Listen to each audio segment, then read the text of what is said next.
akhirnya kita kedatangan tamu istimewa nih Pak. Nih. Senior saya termasuk sesepuh nih Pak. Enggak juga. Sesepuh ini Pak, berkelana di mana-mana. Pak Satyo, sehat Pak? Sehat. Alhamdulillah. Iya, syukurlah dalam kondisi gini yang paling penting sehat. Betul. Iya. Tapi UGM juga sehat nih Pak kayaknya. Amin. Sehat-sehat semua. Banyak pembangunannya. Iya. Terus kayaknya ini bisnisnya semakin lebar nih kayaknya. Gimana Pak rasanya Pak? Setelah dari berpuluh-puluh tahun nih Pak di swasta terus kemudian shifting ke akademis ya gimana nih Pak? Iya, memang bukan hal yang mudah ya. Ya. Ya Mas Mahi. Jadi karena kita ini terbiasa jadi high achiever dengan target yang sangat ketat, terus masuk ke dunia akademis yang targetnya mesti kita sesuaikan. Ya. Ya karena kalau kita di company kan pasti kan targetnya duit nih, monetize, mesti KPI-nya begini, jangkanya juga pendek. Nah ini kita berpikirnya nggak bisa cuma short term, tapi juga sampai medium, sampai long term. Khususnya juga bagaimana membangun universitas, khususnya UGM. Ini bukan hanya menjadi bagus secara dunia pendidikan, tapi juga bisa lebih mandiri di dalam mengelola pendapatannya, mengelola kesejahteraan para sivitas akademinya. Ini yang kita juga jadi challenge buat bareng-bareng. Apa yang bisa kita buat ya buat UGM? Canggung nggak sih Pak? Kira-kira pertama kali setelah pasti ada culture shock. pasti ada culture shock lah ya. Maksudnya yang biasanya kita punya tim yang sangat rapi gitu ya. Ini kan kalau di kampusnya agak lebih kekeluargaan. Lebih kekeluargaan. Formalitasnya juga ya tidak terlalu formal juga ya. Ada hal yang menyenangkan, tapi juga buat saya ada beberapa hal yang membuat saya harus belajar kembali. Oke, Pak. Apa yang berbeda Pak ketika ini hal yang baru buat Bapak? Apa yang berbeda ketika masuk ruang kantor wakil rektor ini Pak? Kalau ruangan mungkin tidak terlalu banyak ya, tapi mengenai KPI yang harus saya kejar. Betul. KPI yang saya kejar ini kan cukup beragam gitu ya. Kan saya di UGM ini megang penelitian, kerjasama sama pengembangan usaha. Kalau bicara mengenai penelitian itu kan macam-macam. Penelitian ada penelitian keilmuan, ada penelitian yang berhubungan dengan terapan. Nah, memang banyak sekali universitas di Indonesia mungkin juga termasuk UGM yang masih fokus ke keilmuan. Penelitian terapan ini sudah ada, tapi belum banyak. Dan itu belum banyak yang istilahnya di dunia kampus tuh dihilirkan. Atau di dunia bisnis itu dikomersialkan. Nah, ini belum banyak. Nah, sedangkan kerjasama tuh bisa kerjasama dengan universitas lain, baik dalam negeri maupun luar negeri. Kerjasama dengan perusahaan, untuk apa? Untuk teman-teman bisa magang, teman-teman itu bisa belajar, ataupun kerjasama dengan Pemkab.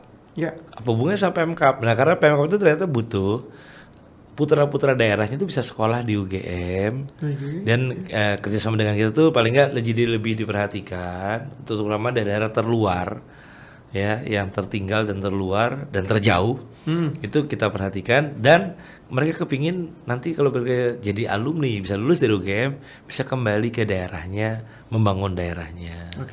Itu yang buat saya buat kerjasama. Dan yang ketiga pengembangan usaha. Jadi banyak sekali di UGM nih bidang-bidang yang bisa dikembangkan jadi bidang usaha. Selain kita sudah punya namanya GMCO atau Gajah Mada Company, ya seperti GMUM, Gama Techno dan kayak UC segala macam, itu bisnis-bisnis yang saat ini juga sedang bertumbuh dan berkembang. Tapi itu juga ada hal-hal lain yang bisa kita kembangkan. Apa itu contohnya? Kita punya asrama mahasiswa. Nah, itu saat ini 98% occupancy rate-nya. Bahkan dibutuhkan kan 2022 udah mulai luring ya. Nah, ini sangat dibutuhkan. Kenapa? Karena orang tua lebih percaya kalau anaknya tinggal di asramanya UGM dibanding di luar, terutama yang di luar kota ya. Karena nggak cuma tinggal, tapi ada hal-hal lain yang kita bisa bantu. Setuju. Terus kita juga punya rumah sakit akademik. Itu bukan hanya untuk BPJS saja, tapi juga untuk masyarakat umum lainnya. Secara keilmuan, rumah sakit itu berkembang terus karena sumber dayanya dokter-dokter dari Fakultas Kedokteran, FKKMK, dari kedokteran gigi juga ada di situ semua. Dan ini secara keilmuan berkembang dan alatnya juga canggih. Betul. Nah, ini hal yang bisa kita kembangkan lagi dalam pengembangan usaha. Dan sekarang kita mau bangun lagi, sekarang udah 300 bed, mau kita bangun jadi 500 bed gitu ya. Mantap. Terus ada hal banyak lagi, kita punya yang namanya PIAT ya. PIAT itu adalah lab alam yang bisa menghasilkan benih padi unggulan, benih rumput unggulan yang bisa kita kolaborasikan dengan banyak perusahaan untuk jadi kita jual bibitnya kerjasama dengan para mungkin kelompok usaha pertanian yang besar-besar. Jadi banyak hal yang bisa dibuat oleh universitas khususnya UGM untuk mengembangkan bisnisnya yang sesuai dengan keilmuan, masih nyambung secara keilmuan, tetapi ini bisa jadi opportunity buat semuanya gitu ya. Baik ilmunya bisa berkembang, mahasiswanya juga bisa belajar, dosennya juga bisa dapat ilmu-ilmu baru dengan mempraktekannya di lab maupun di dunia usaha, masyarakat bisa menikmati hasilnya. Wah keren. Oke. Kita break dulu Pak. Kita sambil nanti kita diskusikan lagi Pak inovasinya.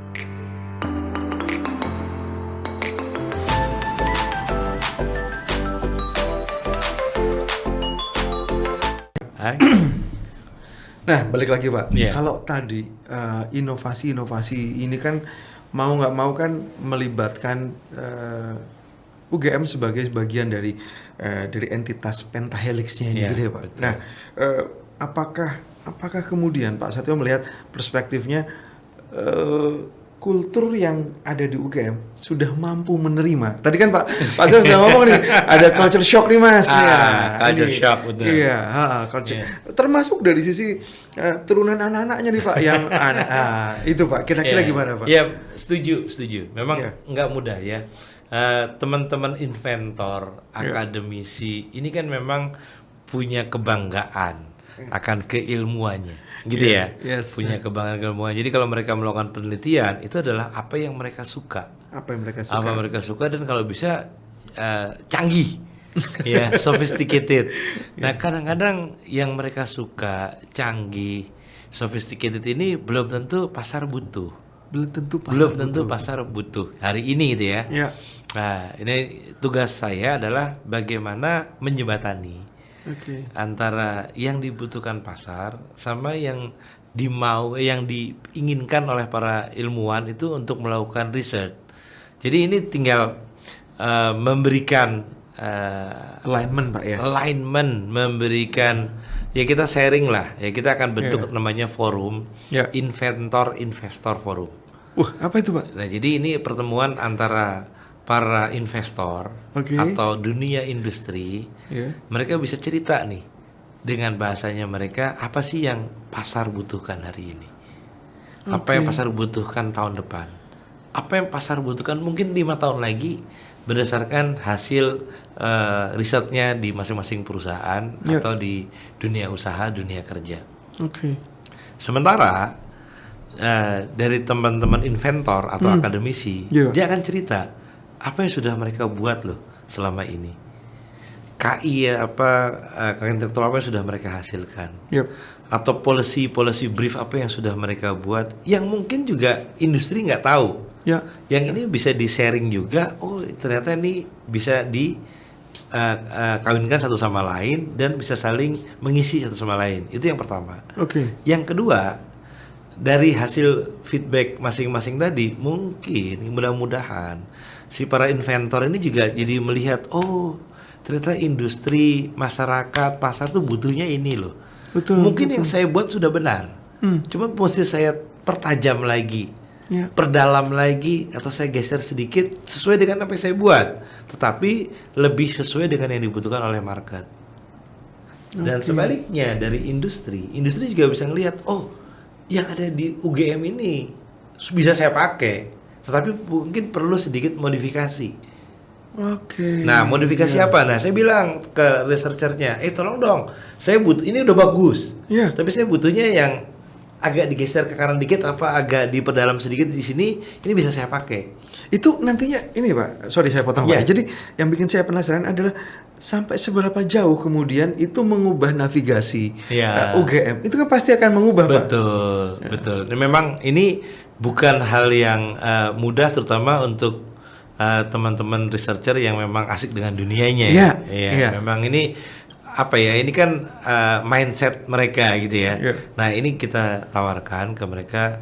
Ini loh, kalau teman-teman buat ini bisa kita aplikasikan buat masyarakat luas dalam bentuk ini kan jadi pengabdian kepada masyarakat. Betul. Hasil karyanya kita mesti disentuh tridharmanya. Gitu ya. Iya, setuju Pak. Dan kalau ini dinikmati oleh masyarakat luas, ini bisa jadi bahan untuk pengajaran. Jadi waktu Bapak Ibu mengajar kepada mahasiswanya, bukan cuma teorinya, yang dipakai di sana itu adalah hasil karya kita. Dan ini dinikmati, mungkin juga dapat feedback nih dari masyarakat, kurangnya ini, kurangnya itu. Dan ini jadi pendidikannya dapat, penelitiannya dapat, pengabdian masyarakatnya dapat. Ini dari sisi internal. Dari sisi industri bisa merasakan, oh ternyata dengan bekerja sama dengan UGM, kita bisa mendapatkan hal-hal baru, mungkin produk-produk baru, cara-cara baru yang lebih mudah, lebih murah, lebih efisien, dan dalam tanda petik kita saling memberdayakan. Selama ini jujuran nih kalau para industri lebih gampang saya beli, beli yang sudah jadi, ya dari luar negeri, dari segala macam. Memang itu cara jangka pendek. Coba secara long term kita punya ketergantungan terhadap luar negeri. Nah, kalau kondisinya seperti ini kan jadi bahaya nih. Ya, misalkan kondisi bilateralnya lagi nggak bagus. Itu, Pak. Tahu-tahu ini kan ketergantungan itu bahaya. Makanya kan pemerintah mengungkapkan ada TKDN. Atau produksi dalam negeri lah. Minimal 40%, 50%, 60%, bukan hanya secara produk, tapi juga secara intelektual. Nah, kalau dari sisi itu Pak, ada tantangan dua yang dihadapi UGM Pak. Pertama mungkin dari sisi competitiveness-nya di sisi industri dan juga competitiveness-nya dari sisi outcome SDM-nya Pak. Nah ini kan betul, lagi rame nih. Itu Pak. Jadi karena ini lagi hot-hotnya Pak. Jadi SDM-nya UGM yang udah matang, yang siap pas, akhirnya belum di-utilize oleh UGM, udah diambil nih Pak sama. Bisa jadi. Nah itu gimana nih Pak? Padahal kan visinya Pak Sato ini kan panjang nih Pak. Betul. Nah gini, justru kan sekarang ada beberapa program ya, ada MBKM gitu ya. Di mana para mahasiswa itu kalau bisa lebih dekat dengan dunia kerja. Bentuknya ada yang pembelajaran seperti magang, atau mereka mengambil mata kuliah yang bukan bidangnya, bukan disiplin ilmunya, atau mereka melakukan pertukaran dengan sekolah di luar negeri segala macam yang menambah wawasan mereka. Tapi khususnya kita akan fokus kepada mereka bekerja di industri atau dekat dengan dunia industri. Jangan cuma mahasiswanya. Nah itu. Nah ini Pak. Dosennya khususnya nih saya menghimbau bolak-balik gitu ya. Dosen-dosen muda kan di UGM ini kebanyakan atau mungkin mayoritas dosennya adalah PhD, S3. Baru pulang dari luar negeri, secara keilmuan luar biasa. Tetapi secara pengalaman dalam dunia industri mungkin masih minim. Nah, program MBKM itu harus di-lead atau didampingi atau juga diikuti oleh para dosen-dosen muda yang mereka juga terjun langsung ke dunia industri. Mungkin kalau para mahasiswanya sebagai team member, dia jadi team leadernya. Kalau bisa pegang suatu project spesifik di dunia industri, sehingga begitu mereka kembali ke dalam kampus, nggak cuma mahasiswanya yang punya experience di dalam dunia usaha, dunia kerja, dunia industri, tapi juga teman-teman dosen muda-muda ini. Mereka punya pengalaman yang sama dan bisa berdiskusi. Akhirnya kan ini jadi mindset baru sejarah jangka panjang ya. Iya betul. Jadi riset yang mereka lakukan nanti itu berpijak kepada apa yang mereka dapatkan, pengalaman mereka baru pulang nih bagus banget nih. Betul. Mereka masuk dalam dunia industri, dapat interaksi dengan para player langsung. Dan ini membuat mindset mereka, secara mindset ya, itu bisa lebih baik. Dan nanti begitu ada 2 tahun lagi, 3 tahun lagi, mereka masuk lagi 2-3 bulan ke dalam dunia industri. Karena pasti ada perubahan-perubahan lagi. Setuju. Kan dunia ini mudah berubah.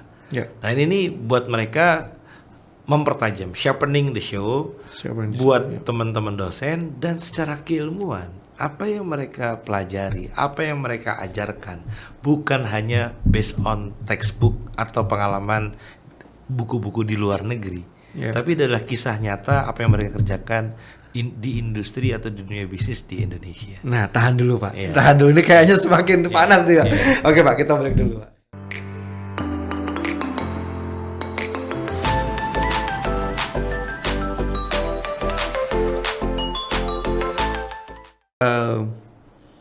Pertanyaan-pertanyaan yang kemudian mengarah pada konsep praktisnya Pak, bahwa UGM bukan lagi hanya membahas di level ideologis.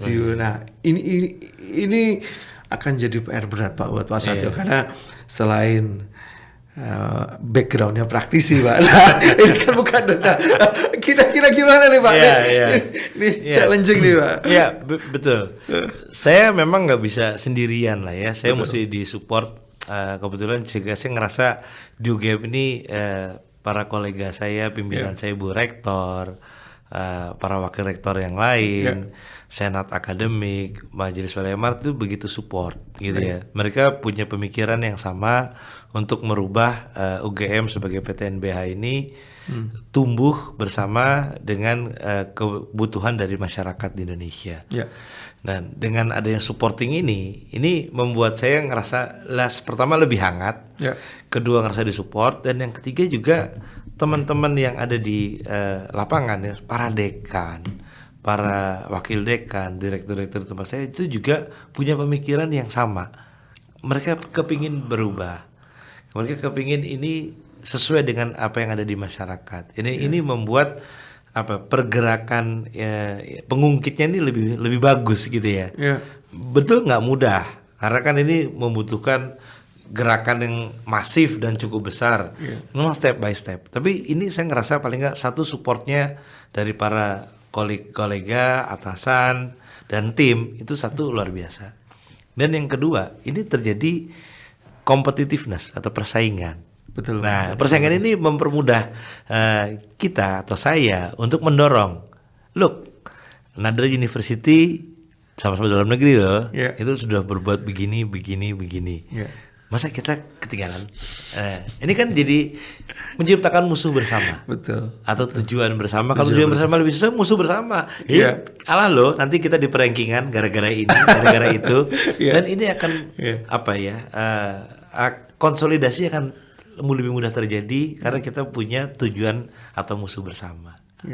Dan yang ketiga, memang ini yang menjadi kebutuhan juga gitu ya bagi teman-teman mahasiswa, teman-teman dosen muda ini kepingin sekali memang lebih dekat dengan market, lebih dekat dengan pasar. Ini dibuktikan saya ngerasa nih banyak sekali teman-teman industri yang datang ke kita. Berdasarkan apa mereka? Kenapa mereka mau datang? Mereka ngelihat, alumni UGM yang di tempat saya bagus loh. Tapi ada sedikit kurangnya 1, 2, 3 ini. Bisa nggak kita duduk bareng-bareng, kita kerjasama, kita poles 1, 2-nya biar bisa masuk lagi membantu SDM-nya di mereka. Memang ada satu lagi nih. Jadi pembangunan SDM itu ternyata nggak bisa dilakukan sepihak. Mesti secara kita punya strategik pengembangan sumber daya manusia. Mulai dari mana? Mulai dari perekrutan dosen, perekrutan mahasiswa baru. Karena kalau dosennya nggak bagus-bagus, mahasiswa yang baru yang masuk juga nggak akan bagus. Tapi kalau dosennya tadi bagus-bagus segala macam, universitasnya memberikan opportunity yang bagus, akan masuk bibit-bibit yang bagus juga ke dalam UGM dan akan membentuk sebuah ekosistem baru atau ekosistem yang bagus untuk masa depan UGM dan masa depan Indonesia yang lebih dinamis. Jadi balik lagi, kuncinya memang bukan cuma mahasiswanya tapi juga para dosen dan tendik kita. Oke, Gitu. oke Pak. Nah, pada satu sisi kita bicara mungkin diskusi, kita paham lah Pak. Maksudnya anak-anak UGM itu kan kalau lulus ditanyain mesti berapa manut, mesti gitu lah Pak. Itu kita mengubah sense of competitiveness. Tapi satu sisi Pak, kita bisa melihat bahwa ada di kelas kita Pak, itu punya daya juang. Mereka berani kok. Nggak mas, aku nggak ini, aku bikin startup. Nah, bagaimana kemudian Pak? Ini kan demam startup masih tinggi Pak di UGM nih Pak. Menjebatani dengan bisnis unit yang ada di UGM sendiri Pak. Bagaimana kemudian inkubasinya dilakukan Pak? Memang ini startup ini adalah sesuatu yang sangat menyenangkan kan. Itu adalah labnya para generasi muda sekarang ya. Betul. Mungkin sampai Gen Z sekarang pun sudah masuk ke startup dari umur 15 tahun, 16 tahun gitu ya. Mereka sudah coba buat khususnya yang berbasiskan teknologi. Jadi memang kami di UGM punya salah satu unit usaha di bawah GMUM yang memang membantu mengembangkan jadi inkubatornya startup di paling nggak di lingkungan mahasiswa, lingkungan mahasiswa atau di sekitar kampus lah. Kita hal-hal kecil-kecil yang coba kita bantu di dalam mereka bikin bisnis plan-nya, di dalam mereka mencari marketnya. Betul. Yang memang paling challenge nanti di dalam pendanaannya. Nah, kita juga kerjasama dengan banyak perusahaan tuh memberikan opportunity. Salah satu lah saya sebut ada satu perbankan besar namanya Mandiri, mereka bikin wirausaha mandiri. Itu mereka membuat kontes segala macam yang bisnisnya UKM banget. Dan banyak sekali startup dari Jogja yang akhirnya keangkat dan naik ke atas. Beberapa memang binaannya dari UGM. Dan memang kita kalau tidak membantu adik-adik itu melakukan pembinaan, mereka suka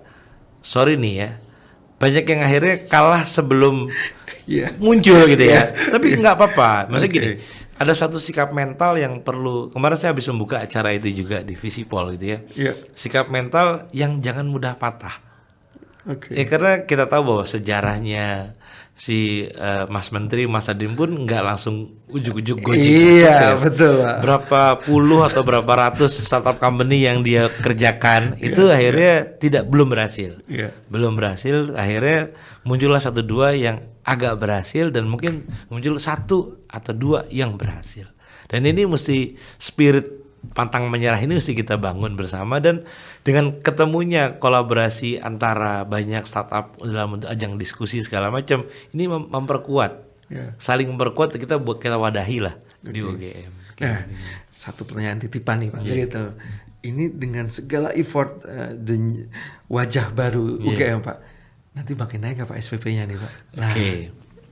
Ini kita kan kenal bahwa UGM universitas kerakyatan. Iya, betul. Jadi, kita tetap berpihak bahwa 80% lebih atau 70% 80% tetap kita berpihak kepada rakyat. Kita tidak akan meng-create pendapatannya UGM itu dari uang kuliah.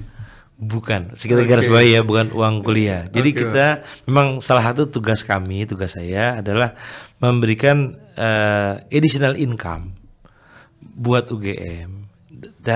Yang berasal bukan dari uang kuliah gitu ya. Jadi uang kuliah itu bukan, kita nggak ganggu, tetap memihak kepada rakyat bawah. Tetapi hal-hal apa yang bisa kita berdayakan? Apakah kita bisa berdayakan lab kita? Kita punya lab itu bagus sekali. Ada lab terpadu, ada beberapa gedung-gedung baru yang nanti lab-lab tadi itu bisa dimanfaatkan bukan hanya secara keilmuan, tapi oleh masyarakat ataupun industri-industri di sekitar UGM atau Jogja yang bisa menggunakan lab tadi. Kalau tadi Pak yang forum apa Inventor Forum, itu gimana itu modelnya? Nah itu modelnya gini. Jadi itu sebenarnya mereka adalah pendonor itu ya, atau pemesan. Tapi bukan model kayak angel investor gitu, bukan? Nextnya.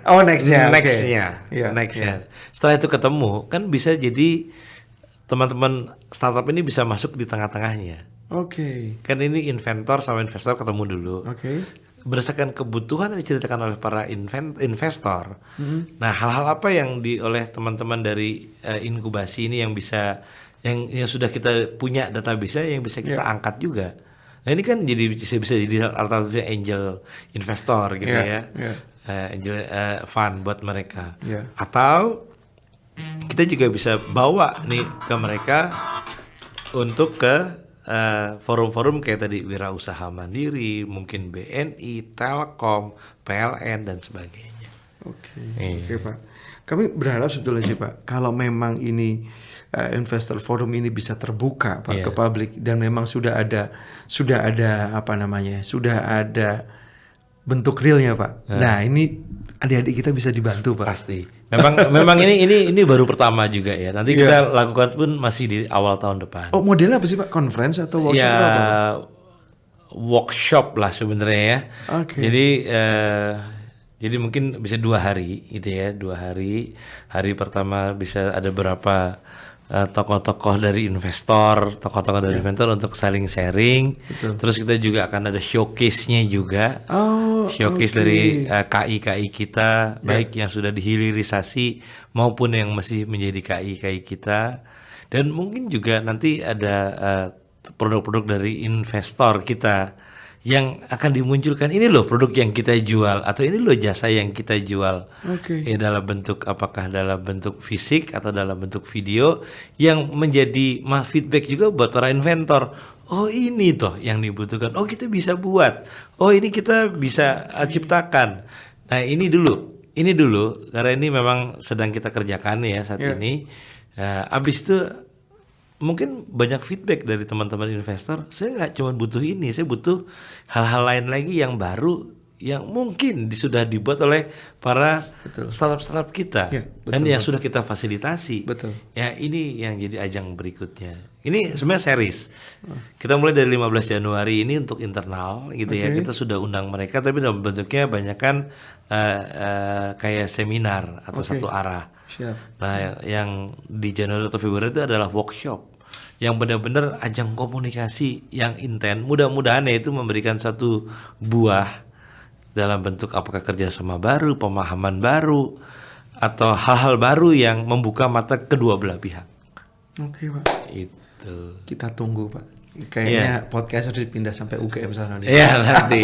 Sehat terus Pak Satrio. Terima kasih. Sampai ketemu lagi. Sama-sama. Sukses buat TVRI Jogja. Terima kasih banyak Pak.